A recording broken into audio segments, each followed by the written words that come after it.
Ladies and gentlemen, welcome back to Dork Talks, a podcast brought to you by Dork Entertainment. I've got Sumit here with me. Sumit, how's it going? How's it going? We're back. We're finally back. It's been a while.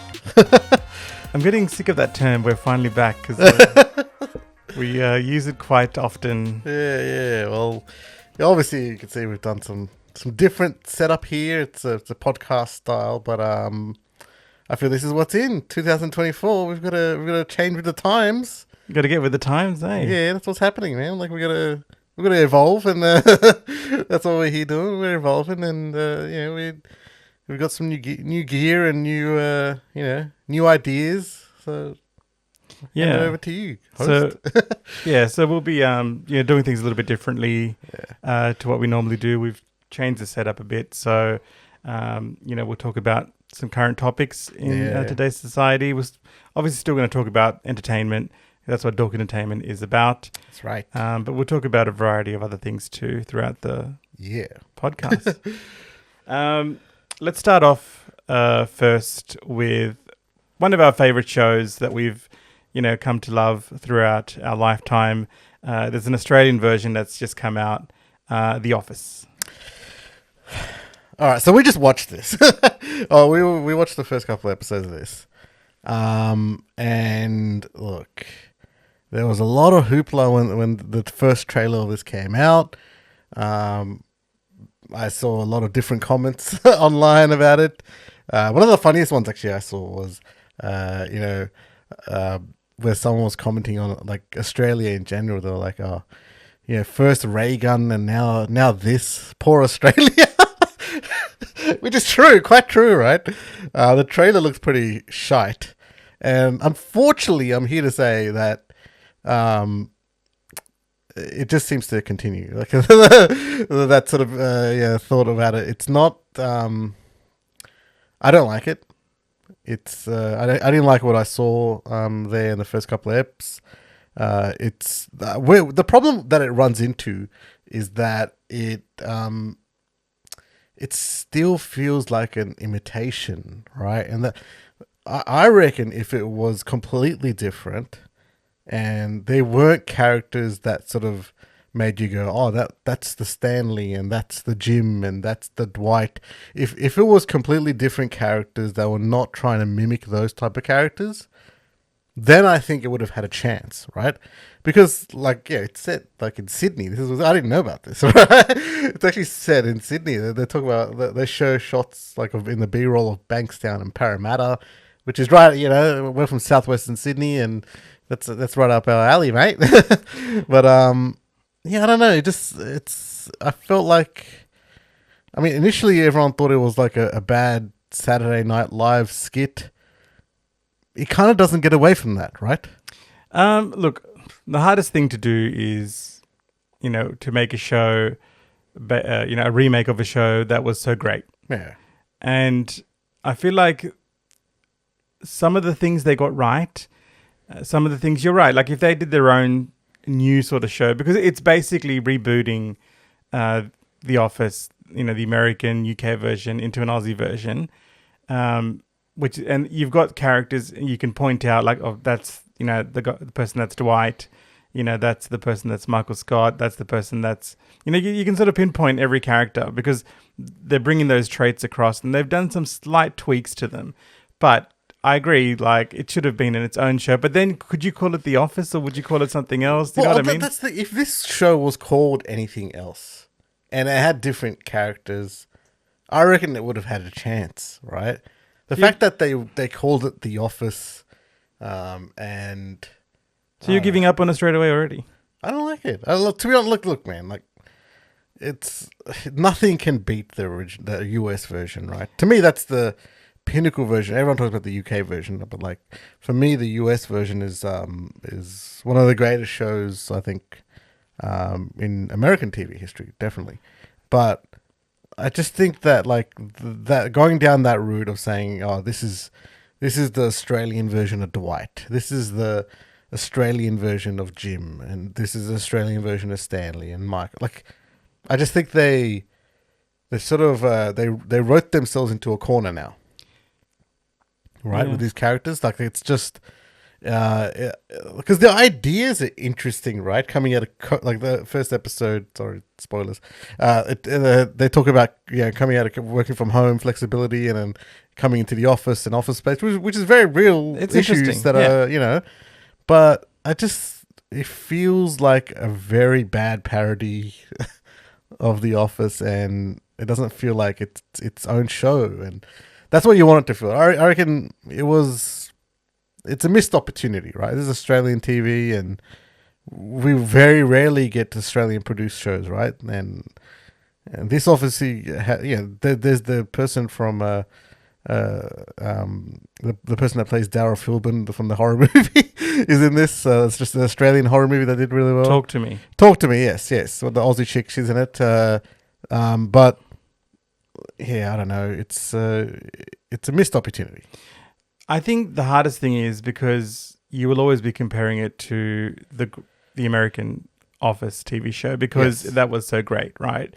And if you love that show, it's going to be difficult for this to work, right? Because and almost everyone loved that show. There's probably some haters out there, but almost everyone loved that show. And it's to recreate something lovable with different people, different setting. Like for example, like when in The Office, when Michael Scott left. Just one piece of the puzzle, which was a very big piece of the puzzle. The show's quality, you could say, dipped a little bit, right? Yeah. So if you take all of those characters out, put new actors in there, new characters, different setting, different, like it's just not going to work, right? No. Interesting thing you mentioned there, like you don't see that many Australian TV shows. If you forget about The Office for a second, how about like as an Australian TV show? The level of production, like forget if you've wiped The Office from your mind, right? Yeah. And you think this as a standalone show, it's pretty funny. Like for the shows that we rarely get a show these days in Australia that's produced here. In that sense, I think it's okay, but like comparison wise, it's not. But in that sense of an Australian TV show, I think it's okay. Yeah, I mean, there was another show that was similar to this. I think it was called Packin'. It was some show where it was like similarly set in an office. I think it had Paulie from Fat Pizza, wasn't it? Paul Fennick. So he was. There was a show like this, right? There was a show that is similar like this. I just think they've written themselves into a corner now by calling The Office, and you're right. It's there's a lot of expectation, and when you call yourself The Office and this is like a version of it, you're gonna get scrutiny, and unfortunately, I think the scrutiny is justified. And I don't know what this does for Australian produced shows here, but it's definitely a dent. Well, I mean, to be honest, it is early on. Like, you got to give it a chance, I think, and it could get better. There's always they say criticism. Sometimes, if it's constructive, it'll help improve the show. So, who knows, right? Yeah, right. And the American, right? The American version. We got to remember that first season. A lot of people didn't like, right? They didn't like that first season. Season 2 is where it picked up and became a great show. But whether this follows the same trajectory, I don't know, man. Like, it's just it'd be really good because it's not just saying that this is Scranton, like the same thing. This is in Australia. Yeah. Like, imagine you get a cameo or something from a Michael Scott or like a Dwight cameos in this.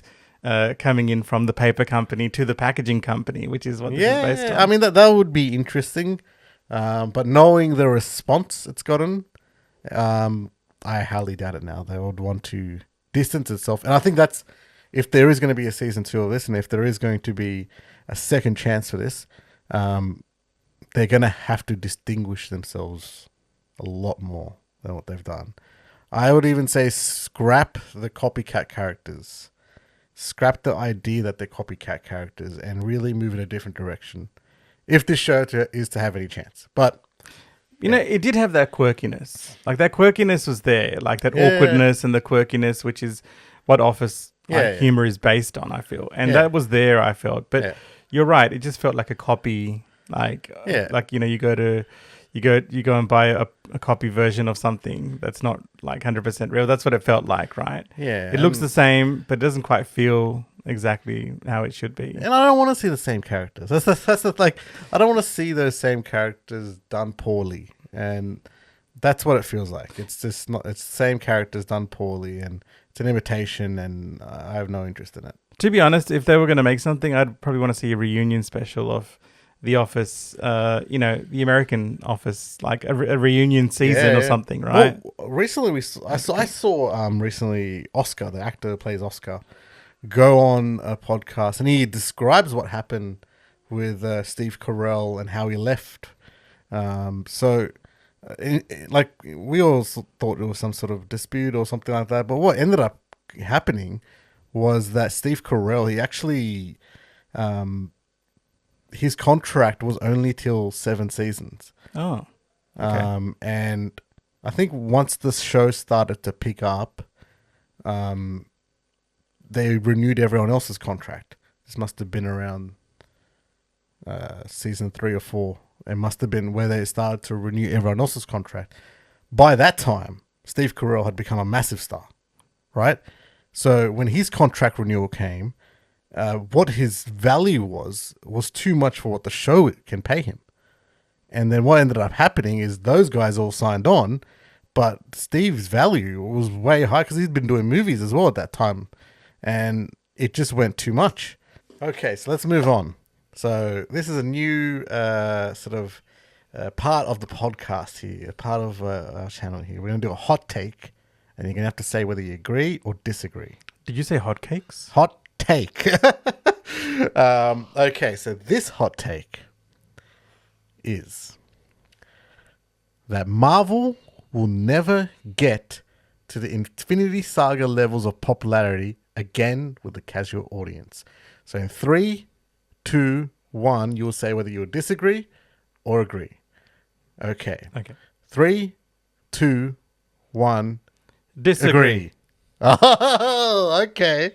All right. Okay. So tell me why you disagree. Oh my God, you put me on the spot here. Look, I understand that after Infinity War and Endgame, there's been a big dip, right? Yeah. But Marvel has tasted a level of success, even though the whole, Marvel superhero genre is a little bit burnt out.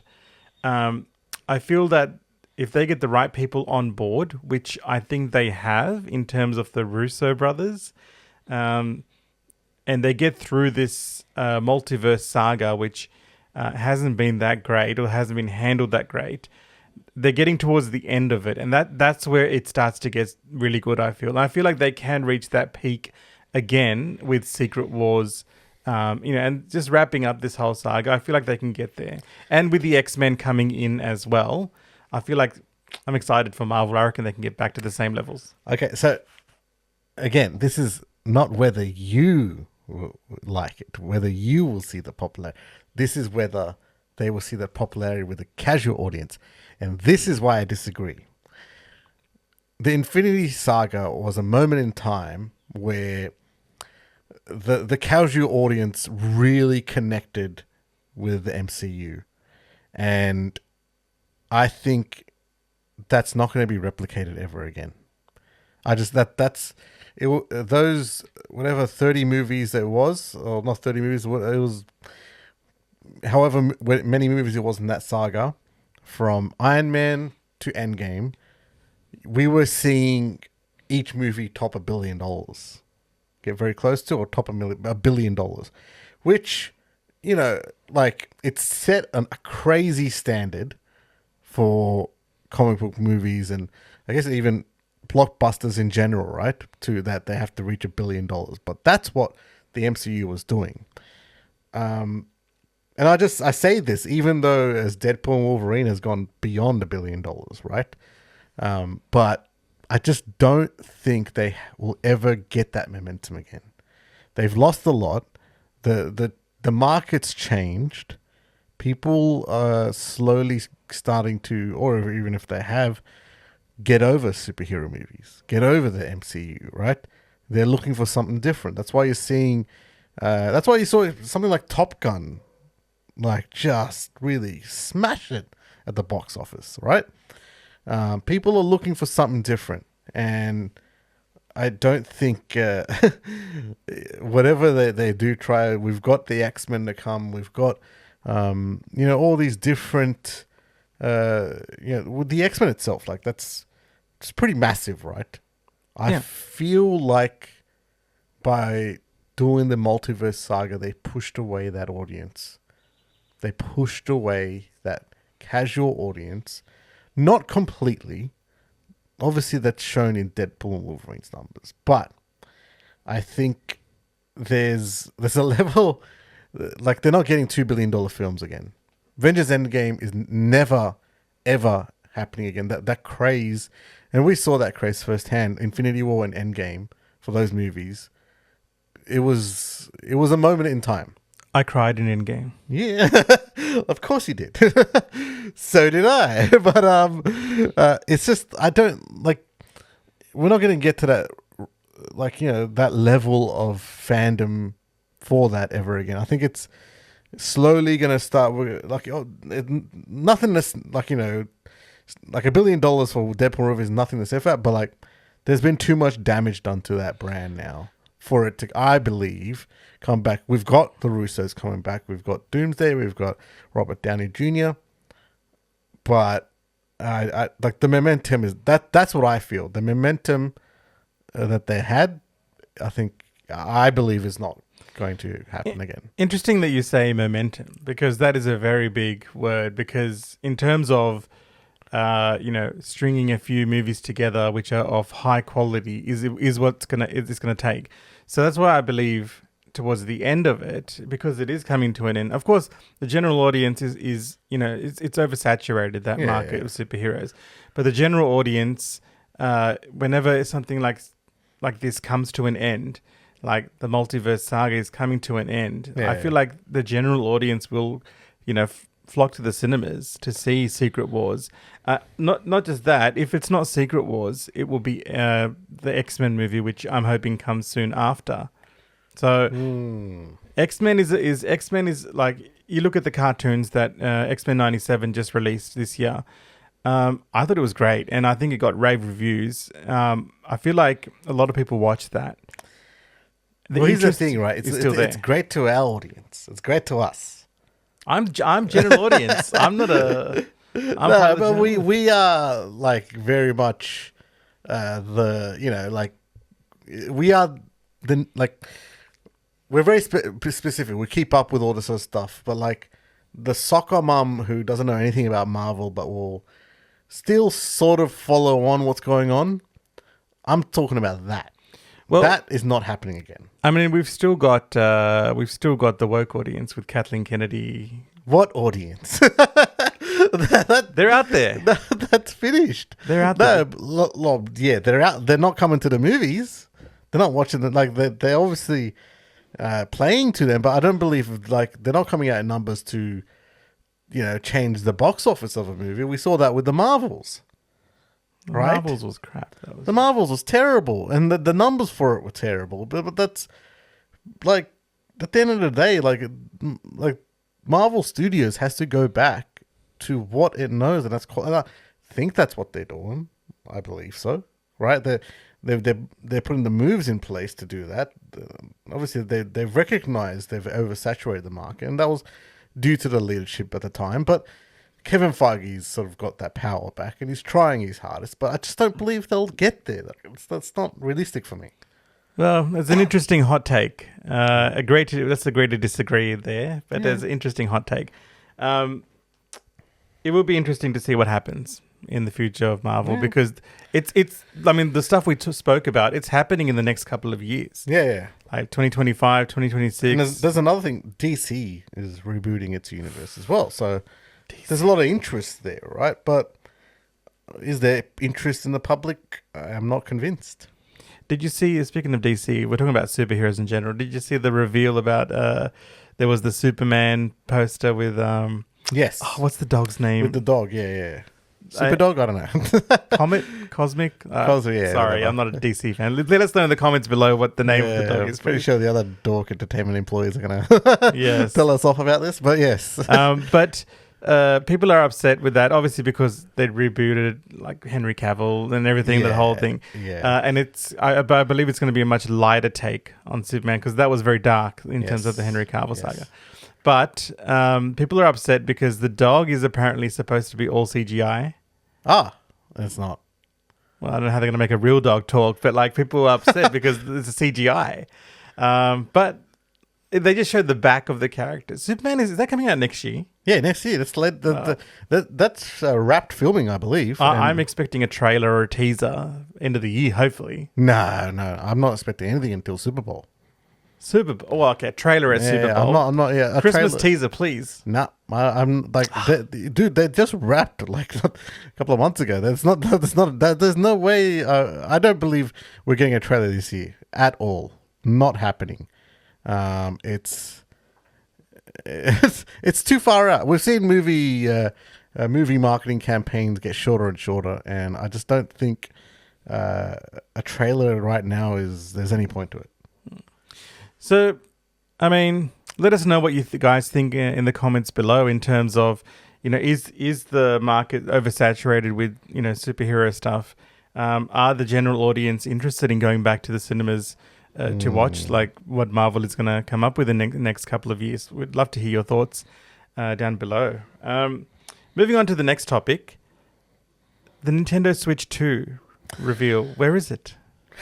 Well, we're now in the middle of October, going a bit beyond it now. And everyone was thinking in September we were going to get this reveal of the Nintendo Switch 2. There was all these rumors of people being called, actors being called to film, and it's been nothing, right? Nothing. Like everyone was pretty much convinced the third week of September was when it was going to be revealed, and they had this ready, and then they were saying, okay, now it's going to be in the middle of October. It's going to be second week of October. Sorry, but there's no indication that anything is releasing it. It is like, to me, this next week is pivotal. It has to be this week. I don't see them releasing in November. That's going to cannibalize all their holiday sales. So if they don't really do it in the next week or two, when are they going to do it?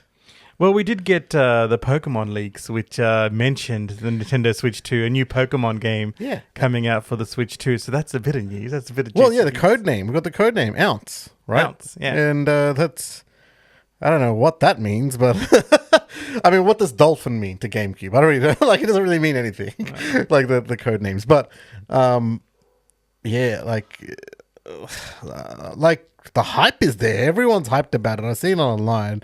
The leaks are there about the power. Maybe of this thing. Maybe they feel they don't need to release any info. They'll just release the product because there's that much hype already. Not happening. Never in abilities. They're gonna hype it somehow. But look, I still think there's hope in this year. There being a reveal this year. Yeah, I just think it has to be in the next couple of weeks. Otherwise, I just don't. November review. I've never heard of something like that for a hardware reveal, right?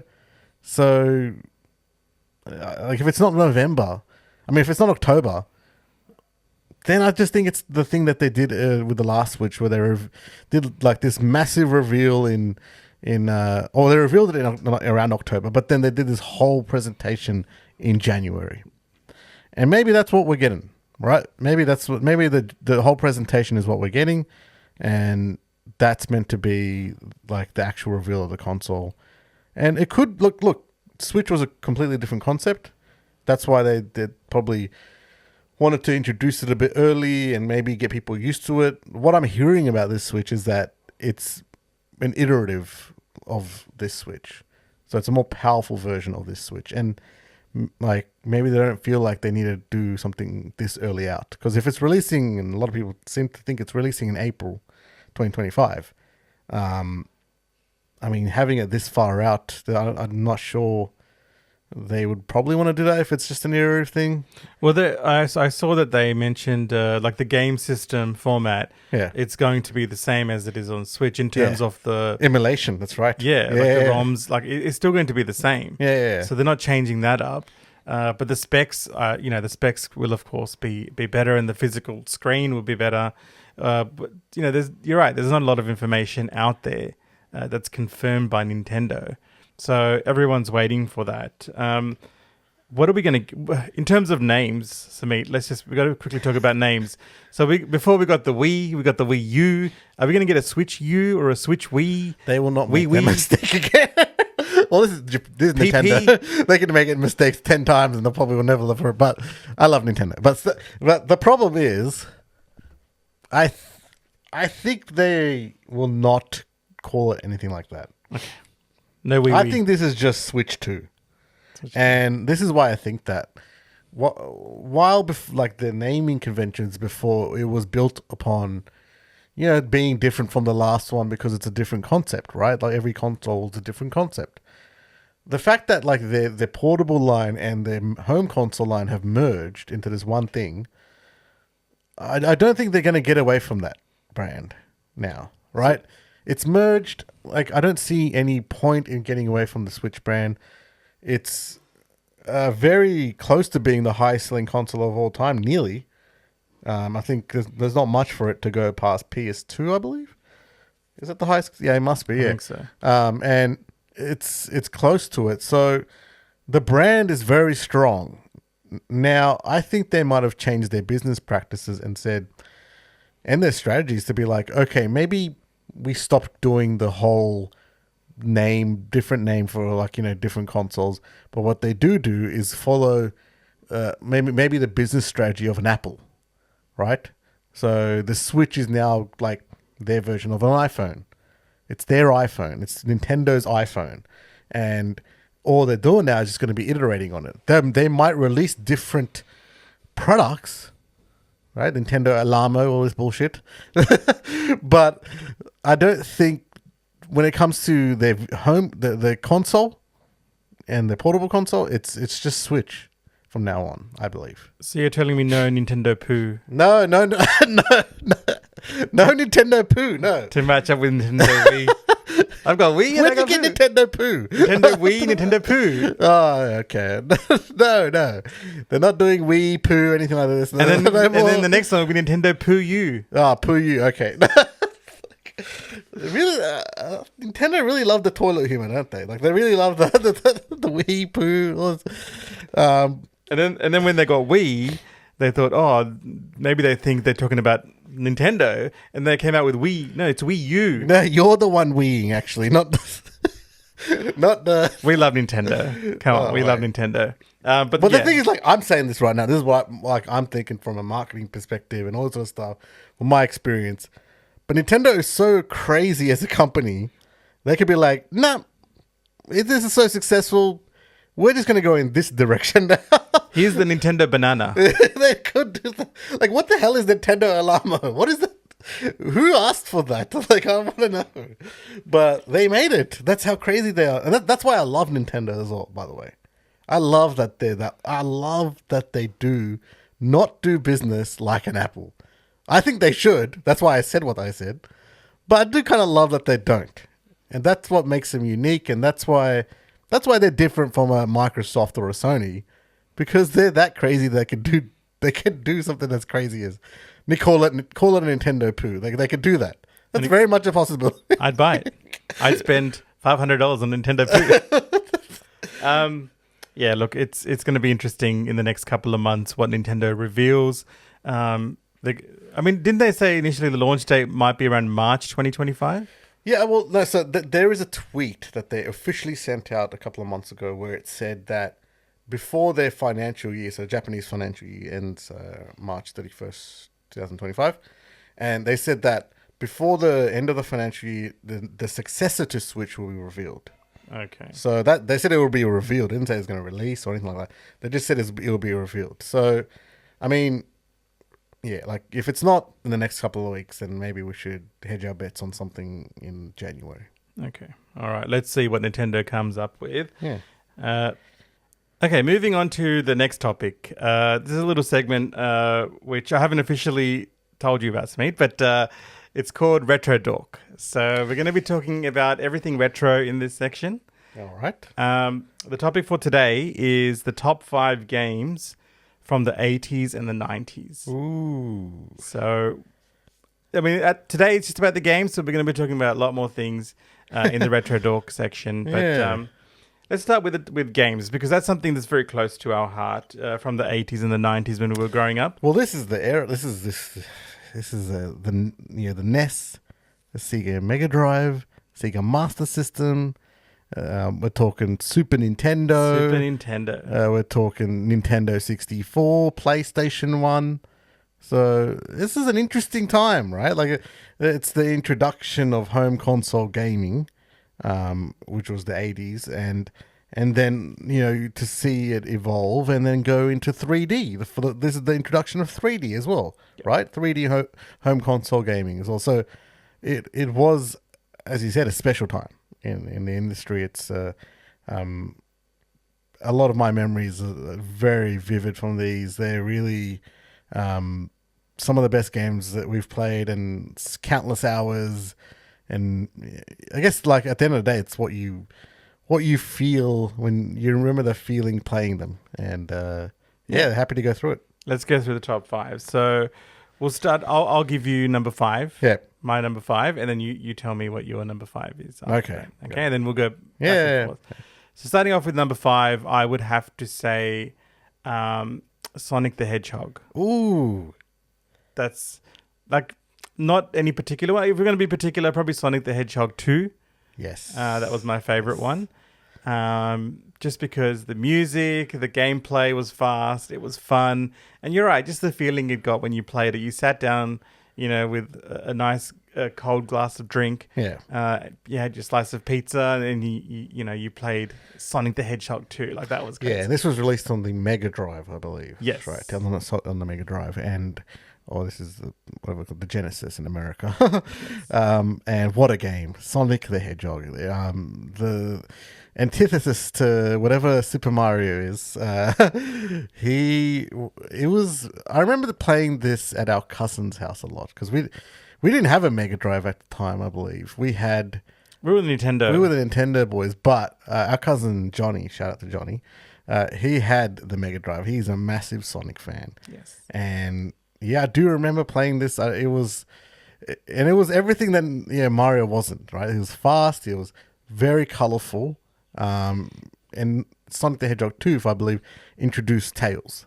And it was also like 2 is where they perfected the franchise, I believe. One is obviously where they got introduced, but 2 really, it was next level, and it was really fun. And the whole with Tails there, like you'd have, I remember sitting with Johnny, and us two would be sitting there with him playing it, and it was fun. It was cool. Yeah. What's your number 5? What do you reckon? So, obviously my list is going to be different, and I'm very much a Nintendo loyalist. So for me, my number 5 is Super Smash Bros. Melee, released on the Nintendo 60. Not Melee, Super Smash Bros. Yeah, Super Smash Bros. Released on the Nintendo 64. Melee is a GameCube one. Yeah. So this was this late 90s? It was late 90s, yes, I believe. It was, and this game was incredible. When you first heard about the fact that there was going to be all these Nintendo characters in this one game, apart from Mario Kart, which it had been in, right? This is like not really done so many times, and we've seen it in like Mario Golf and all that, but like an actual fighter game, which is new, right? Like it was new. Like the Nintendo was entering into this fighting game space, and boy, did they come out big, because this really, the amount of fun that we had playing with 4 players in this game. I remember with our cousins, going to the parties and bringing all our controllers, and all of us playing this game, and it was just, we could spend the whole night playing this game. it was just over. Like we just kept on playing over and over again, and there were so many fights, real life fights because things you could be someone could be on 120% damage, and then all of a sudden, power up out of nowhere. Yeah, then you can somehow win it, and the fun that we had in that in those times. I think I'll never forget them. So it's definitely Super Smash Bros. N64. What a game! Okay, now number 4. We're going to the number 4s now. So this one is a little bit controversial. Yep. Because not a lot of people like this game. But Super International Cricket on the Super Nintendo. Yes. We have had some great battles on that, and I still play that today. Like that's yes. The cricket games we get today are very realistic. Like they've gotten closer to realism, which is what most games try to do. Yeah. But I feel like the element of fun has been taken out of it. Yeah. The element of fun you get with Super International Cricket, it's just different. It's just easy to pick up and play. There's like it's just that whole retro thing inside the game, like that feel of like the little animations, like the ball the animations, the sounds. Yeah, when you're hitting a boundary, right? You see a ball rolling to the boundary and it hits a seagull. Yeah. Like what the fuck? It's so random, and you can consistently keep appealing, and the umpire will eventually say not out at the end. Like you can keep appealing. This is what I love about this game. You just keep it appealing. But even the West Indian style music playing in the background the whole time, which is just like it just keeps you engaged in the game. I think, and it's a classic. Obviously, I love this game. I would love to see a remake on the Switch. A lot of these days they're doing retro remakes. Like that would be a great remake with the real players, right? Unfortunately, Beam Software, the company that made these developers, they have gone bust. Damn it. So I don't know who has the rights to this. They must have sold it to someone. I'm guessing EA probably, but we'll have to see. But one thing that was great to me was also the characters. You can say characters, but the players, they weren't the real players. Yeah, they were unlicensed. Yeah. But like they were funny names that they had. So just looking at some of those Kakuris, Lontis, Sexton. These are West Indies players, These are just West Indies, yeah. I know. It was just like... and there was in Indian team, there was the typical like A Singh or K Singh. Yeah. Kumar and all that. But then there was like one player. Karpal. But there was one player called Chowdhury who had a very resemblance to a legend of the Indian cricket team at the time called Sachin Tendulkar. Yes, coincidentally. Yeah, he looked exactly like him, but some of them, you're right, some of the photos did resemble players, but some of them were like, they look like people you should be worried about if you see them on the street. Like it was just like Lontis, right? Yeah, man. Lontis looked like a dangerous dude, man. Some of them were smiling. Some of them had this like serious look on their face. I wonder, are these the developers or who took all these photos and put them in? Like, it's interesting. But that's my number 4 game. I love that game. Yeah, I remember playing this a lot. So yeah, I mean that's a very good number 4. My number 4 is Super Mario World, Super Nintendo. Now, this was a game that I loved. Mainly because, before that we'd seen Super Mario Bros., but then we've seen it evolve, and it was just incredible to see this overworld and all the little secrets that you can go to, the secret paths. I absolutely love this game, and it still holds up. Like, I can go back to this game and still play it because it still holds up. All the secrets and everything. It's fun to go back to, and I just think it's one of the best games. I think one of the best platformer games I've ever played. Yeah, we'll come back to that because that game is actually in my top 3 as well. Oh, okay. So I'll tell you what my number 3 is at the moment, and we'll come back to it. All right. So number 3 is also, I wouldn't say controversial, but I don't think many people probably like this game that much. But I have to say, California Games 2. Yes, I remember this. It was just something about this game. This one also we used to play at our cousin's house. Yeah. Because they used to have this game. But California Games 2 was a mashup of little mini games, you could say. Hack and sag, frisbee throw, surfing, air gliding. Like, it was just random games, right? Yeah. but it was fun. Like, yeah. it wasn't easy as well. It was difficult. It was a difficult game. It was difficult to master, but it just had this fun factor to it. And I remember there was a half pipe. Yes, there was like a half pipe sort of element to this game, and that was cool. I remember us playing that non-stop. Yeah. At our cousin's house, and that again that was on the Sega, I believe, was it? Sega Master System. Sega Master System. Yeah. So, what a game! That was an incredible game. That was it was just fun to play. I think, and that's in my top 5. So that's number 3 for me. My number 3 is Super Mario Kart on the Super Nintendo. Right? And I love this game. Yeah. I just love, like, It's the original. It's the original, but it's also like, this is the sounds of it. A lot of people might not like the handling of the carts and all that sort of stuff, and that's up to them. But I remember mastering this when I was a kid, and I absolutely love this. Playing against other 2-player mode and all that sort of stuff, which we played a lot of in Super Mario Kart. So for me, what a great game this was. And all the different sounds, like when you win, and it was interesting to see the old version of Donkey Kong. I didn't understand that at the time, why he was in there and not the rare version, but maybe something to do with licensing. But that was the old Donkey Kong's in this, and like all the different characters. I believe this has got to be the first sort of one of these games where all the Nintendo characters come together.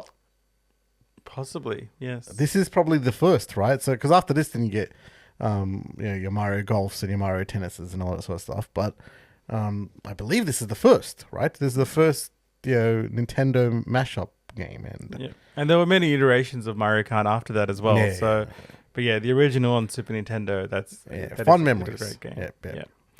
Now heading into the top 2.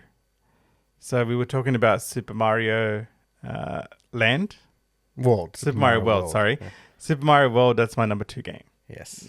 So just going back to that a little bit, that is such a fun game. Like, that brings back so many memories on the Super Nintendo. Like, we used to play that almost every day. Yeah. And even our friends next door, like, everyone was playing Super Nintendo, right? Yeah. Super Mario World. There was the previous Super Marios before this as well, but Super Mario World brought a 16-bit like difference, like the colors and the music. At the time, man, like, you gotta understand, guys. At the time, the graphics were incredible with Super Nintendo to us, right? We were coming off the NES and seeing something that looked like a cartoon, right? This is what it looks like. Yeah, it looks like a cartoon, and now it just having to play like it's just an incredible leap in graphics and an incredible sort of gameplay, everything to it, the secrets, as I said. Love this game. Yeah. Where would you go with your number 2? All right, so my number 2 is, for me, the game that started my Nintendo obsession. Super Mario Brothers. The original on the NES. Okay.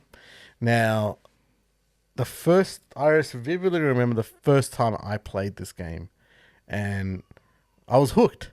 I was hooked onto everything that is video games. I was hooked onto Nintendo. I was hooked onto Mario. I was hooked onto platformers as well. Like, it's just, look, people can go back and say, oh yeah, this and that about it. But to me, this is the quintessential game. This is the quintessential video game that started it all, right? There's just something about it that's addictive. Like, yeah, and like, maybe it's the fact that, like, if you do, like, a lot of, like, when I was young, right, playing this, like, you would constantly, like, not get past the stage and you die and you have to go back. And so for me, like, I was obsessed with this game and I loved playing, and I loved, even that had secrets as well. If we looked at the All-Star stuff, versions of these games, Super Mario All-Stars. But for me, the original Super Mario Brothers is something that obviously has its place in history as one of the greatest games ever made. But to me, it just started my obsession with video games, and I'll be like, growing up, I don't remember much, but like, I do remember us having a Nintendo, a NES. Yeah. And I do remember this game, and I do remember I think it's Spy Hunter. We had on the NES in the AFL game as well. Yes. So these are my memories growing up as getting into gaming was these games, and Mario was pivotal for me to just love everything about gaming. Yeah. I actually forgot one game, so I'm going to go with a 1.5, number 1.5 here as well. Okay. You can do the same, or if you can do your number one after this. But I got to say, Pokemon Red. Ooh. Game Boy. Yeah. The first Pokemon Blue, games. Red, yeah. Those were the best. That brought a new, new style of gaming. I felt it was very interactive because you'd have to. This is my 1.5 as well, by the way. Yeah, we got to add Pokemon in there. Like that's we love that. That started a wave of a franchise that sort of exploded, like with the cartoon and Tarzos, and it just sort of exploded with more games after that. The original is one of the best for me. 1.5. I feel like us talking about this will never do justice to the craze that was at that time. Yeah. Right? The craze that this game actually made in the public. Like I remember watching TV, parent groups complaining about Pokemon and how it's a devil to the kids and all this sort of stuff and how it's too popular and that's what was going on back then, guys. Like it was that level of popularity. It just took over everything. I remember vividly playing this game. We had Pokemon Blue, or I think we had... I had Red. Yeah, and I had Blue. And I remember us going through, me going through that adventure. Then also there was the secrets. Remember, you can do the rare candy trick, and then you can get Mew. Yes. Which was this elusive sort of thing for everyone at the time. I remember the rumors and everything once it started.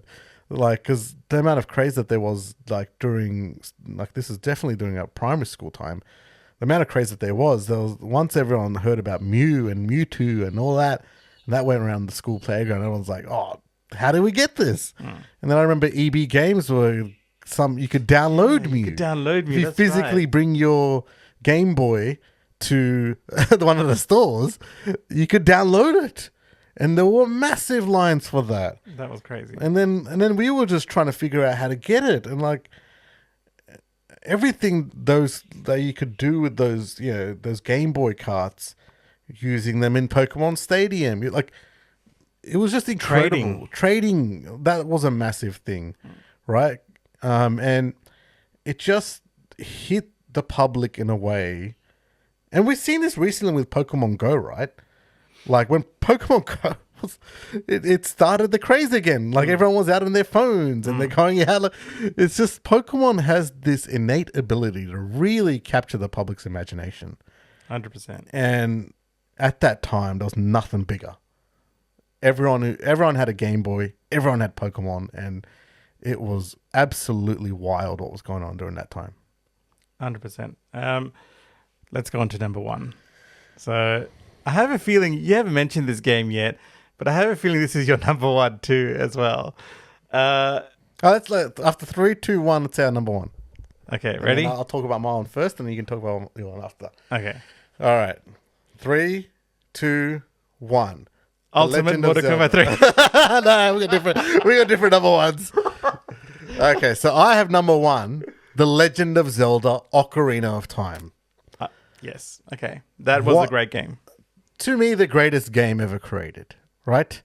It just, from the beginning of this, how it begins to how it ends, it is one of the most epic journeys you'll ever take in video games. And I'm surprised they haven't done a remake of this to really, because I still believe this is the best game ever made. And you need to keep reintroducing it to a new audience. The fact that Nintendo hasn't done it, that's another story. But to me, this is just an incredible game. I still remember the feeling that we had when playing this game. Gosh. I remember how long it took because we were not experts at this, right? We were young. And you had to play that certain tune. Yeah, the ocarina. Yeah. Right? The whole, how it connects with an ocarina, how... all the songs that you have to learn, all the 3 medallions you have to get to start, then all the spirit stuff, whatever. Ganon, Princess Zelda, the Sheikah, all of this. Like, it was just, I love this game. I love the story of this is unmatched. The fact that you start off as a kid and then you get lost through time and then you become an adult all of a sudden and the world's just a desolate place. There's just something about this game that I think I always go back to this game over and over again after a couple of years. Has there been a better Zelda game after that? Or do you think that's still the best Zelda game? That's still the best, right? Because, like, look, Breath of the Wild's great, open world, all this sort of stuff, right? But there's just something really perfect about this story and how you go through it, and that whether it's open world or not didn't matter to me at the time. It felt open world, right? Especially coming from 2D games. You go into that and first time you walk into Hyrule Field, it's something you remember. Mm-hmm. And like that felt at the time massive. Yeah. That felt like the biggest thing I've ever seen. Like, oh my god, we have to go all the way from here all the way to the castle gates. That felt like a long time. Massive. It not was. When you go back now, it's not that mad. But like, it's at the time we were kids, like, oh, this is crazy, man. This is like, but man, this is one of the best games ever. I agree with you. It is one of the best games. There was so much fun to be had playing this game. We'll talk about the other number one the one that I spoke about, Ultimate Mortal Kombat 3. Not just any Mortal Kombat, not Mortal Kombat 1, not Mortal Kombat 2.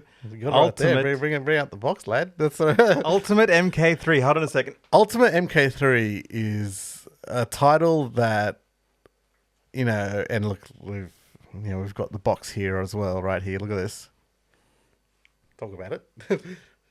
Let's just enjoy it for a second. So, yeah, look, this is one of my favorite games, I got to say. Like, playing this game back in the day, coming home from school, you're angry, you're upset, right?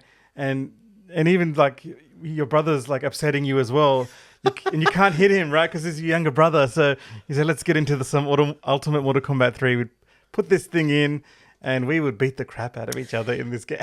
Yes, instead of getting our knuckles bruised, we would get our blisters from the controllers by playing this game. So we'll still get some sort of physical violence. But look, man, we've got to talk about it. Noob versus Rain was our rivalry in this game. It's a rivalry that has gone on for close to 20 years now, I believe. But yeah, and there's differing opinions on who's won more battles. Samit reckons he's won more, but I reckon I definitely have one more. Hey, we could settle this on a live stream, right, as well. Oh. But look, this is a game that I absolutely love, and the Mortal Kombat franchise as a whole is something that will always be something that we always connect with, right? But for us, we always go back to this game because I feel like it's also the peak of 2D Mortal Kombat. Yep. If you agree with that, like it's like a lot of people say Mortal Kombat trilogy, and well, that's okay, and it has a lot of characters in that as well, right? And it was one of the last 2D Mortal Kombat. I think it was the last 2D Mortal Kombat. It doesn't have Rain and Noob though. Yeah, but for me, this is the peak of that era of Mortal Kombat. Yeah, because after this, I think Mortal Kombat 4 as well that's when it started to get into 3D fighting. So, of course, there were fighting games prior to this, but this brought a different level of, fantasy and realism to the gaming industry with blood and gore, and fast-paced action in the fighting. Like that's what you want, right? And that's why we always go back to this. It's because of the fast-pacedness of the game, of the gameplay right there. And look, the new games are great. Like, they're good. Like, they're nice. They're nice looking games and they're 3D and whatever. But we all just yearn for a remake of this. I know. There was rumors a little while back of a HD remake for this game. It's been very close is what I hear. Yeah. Very, very close. And we've seen leaked stuff about it as well. But come on, Ed Boon. Come on, man. Do it. Let's do it. Booney, mate. We gotta Toasty. We gotta get this done. This is widely regarded as one of the best Mortal Kombats. People say Mortal Kombat 2. Nope, I say this one. And I just think it's time. It really is time for a remake of this. And man, we would love it. 100%. Look, a couple of honorable mentions as well. I got to say, in the 80s and the 90s, even early 2000s, like Street Fighter. Street Fighter was also another fighting game that shaped our childhood. 100% Street Fighter. I love that game. Yeah. No matter which version you pick up. Street Fighter 2 Turbo, lad. That's what it is. Oh, I'm more of a Street Fighter Alpha. Oh, yeah, I remember that. Or getting into like the Marvel vs. Capcom X-Men. Yeah, X-Men vs. Street Fighter. I remember that too. But yeah, look, that shaped out. Probably any of them you pick up is great to play, probably except for the Street Fighter, the movie game. Do you remember that one? Yeah. That was a bit weird. But anyway. Yeah, that was weird, eh? The other ones are really good. The honorable mention to Street Fighter. Yeah. Donkey Kong. Donkey Kong, what a game. Donkey Kong 1, 2, 3. Yep. One of the on greatest. Super NES. One of the great games, and very just missed out on our list here. Yeah. But that I remember playing there. I remember we played through Donkey Kong 1, and we had bought Donkey Kong 2, Diddy Kong's Quest, and again, another game we were obsessed with. Yeah. Honorable mentions to 10-Yard Fight on Nintendo. So maybe I don't know if you remember that. AFL on Nintendo. Yeah, AFL on Nintendo. Out of Bounds. Wonderful. So many classic games. Like those were the days. Mario Kart 64. I said Mario Kart on this list, but Mario Kart 64 was another one. That was also a game that was played a lot by us, and that was a really great game. Killer Instinct at the time, both on Super Nintendo and on N64. Really good. So there's a lot there. This one as well is probably getting into a bit more next gen game console games. Gears of War was one of the best franchises that I've ever played. Yeah, that's in the next decade. That's not good. But yeah, those are a top 5 or top 6, or I don't know how many we mentioned. They're probably more than that. Yeah, more than that. Yeah. But we had a great childhood playing these games in the 80s and 90s, and let us know what you guys think in the comments below. What were your favorite games, in the 80s and the 90s, and let us know if we've actually made any mistakes in some of the timing of these games as well. But let us know in the comments below. Look, we've appreciated having you all here. We're happy to be back. It's been a while. We do appreciate all of your feedback as well. Please let us know in the comments below. Let us know if you like the new setup, the new style of it as well. Like it's something that I think it was a long time coming, and we had to do there's a lot of work that goes on behind the scenes to do it. So yeah, it's just going ahead with this, and then let's see how it goes. Yeah, and if there's anything else you'd like to see, as well, please let us know in the comments below. Please subscribe to the channel. Yeah. We appreciate all of your support. I do apologize for being away for so long, but let's get back into it and subscribe, share the love, share the video, and we'll probably see you guys in the next video. Peace.